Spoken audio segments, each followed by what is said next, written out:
Well, I have been in a few relationships, and I've also been like the type of person that just believes the best in everyone and is the most forgiving person. And so I've been in a lot of situations just because I am really empathic and emotionally available. Sometimes women, well, oftentimes, I've listened to podcasts on this. So oftentimes women who are really empathic attract men who are emotionally unavailable or narcissistic. And so you have to really educate yourself and be like wise as a woman who is, empathic. And people can look up what that means, but there's different sides to it for sure. But so I've experienced a lot of gaslighting in my life, in past relationships, which is just when someone makes you feel crazy or invalidated for your feelings, which then in turn, as a woman, you don't feel like you have the space to be yourself, to express yourself, and you start trying to, you start going into your toxic femininity of trying to like control your expression and closing off, And then also with my background, I grew up in a household where my grandfather was like just really bad toward women, like total womanizer. Like it was very, very unhealthy and a lot of emotional abuse. And so like coming out of that and I think honestly for me it was a lot of learning. Like I read books, like I learned a lot about what it means to be a conscious partner, a lot of like mental health things that I needed to learn, and really getting in touch with myself,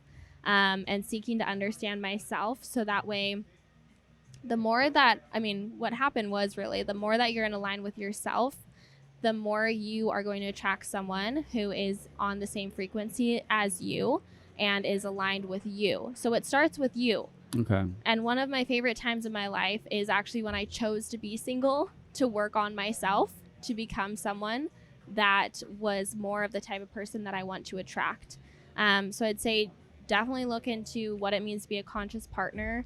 Conscious partners, they care about the other person's inner child. They care about their feelings. They're not going to gaslight you. They really care about understanding you and your experiences as a human being.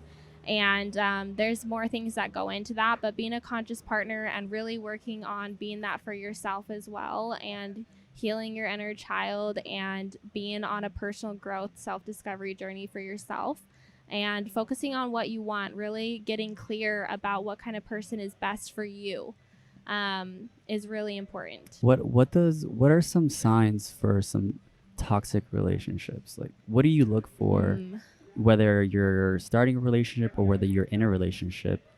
What are some signs that maybe you've experienced or your friends have experienced, or you read in some books that you can help us with? That's a really, really good question.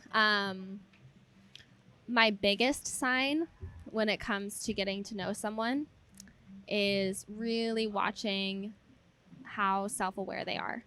So what does that mean? Self-aware. So self-aware is basically you taking the time and energy, or another person taking the time and energy to think about what they're doing. It's you examining yourself. Okay.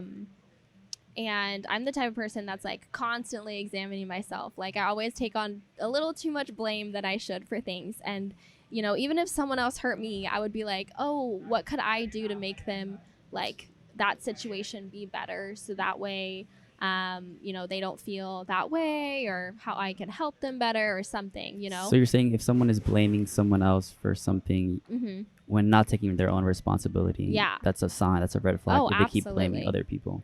Right? Because I can see that actually in a relationship, that person would probably, when a problem comes up, they would blame the other person. Oh, it's not my fault. It's your fault for this, or your fault for that. Which is gaslighting. It's gaslighting. There you go. Exactly.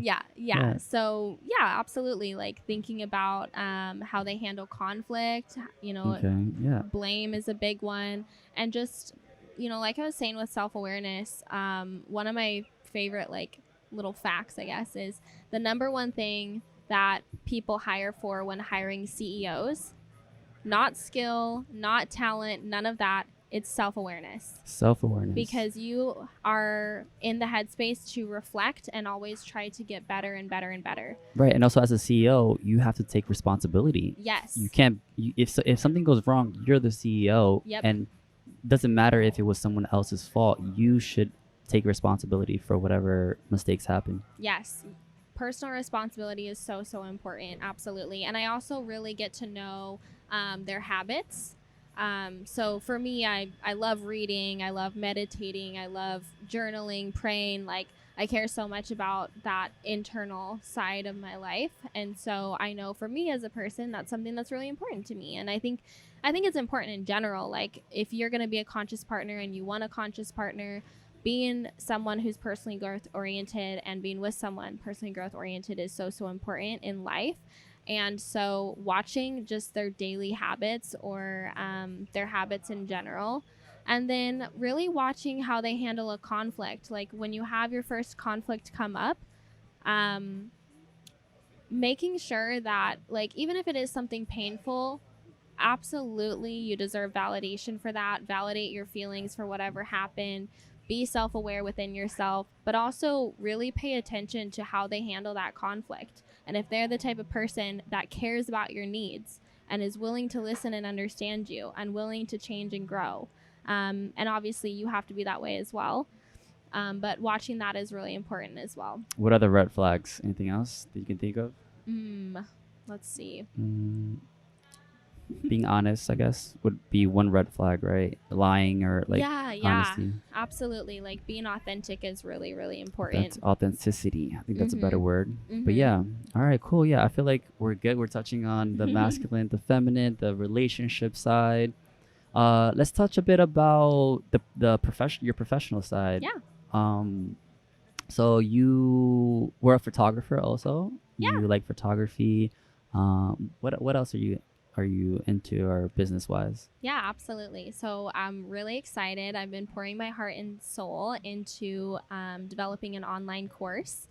And this really came out of my personal growth journey of over the last 6, almost 7 years now. I have intentionally been working on myself to overcome a lot of traumas, triggers from the past, inner child work, mindsets, mental health stuff, like, you name it. I have really been seeking to understand myself. And now I feel like I'm at a place where I've worked through and overcome many things within myself, like depression, anxiety, having wrong attachments, people pleasing, lack of responsibility, like so many different things that I feel like, wow, I went through all of this stuff so I can help other people, because for me, I was like, I just want to feel better.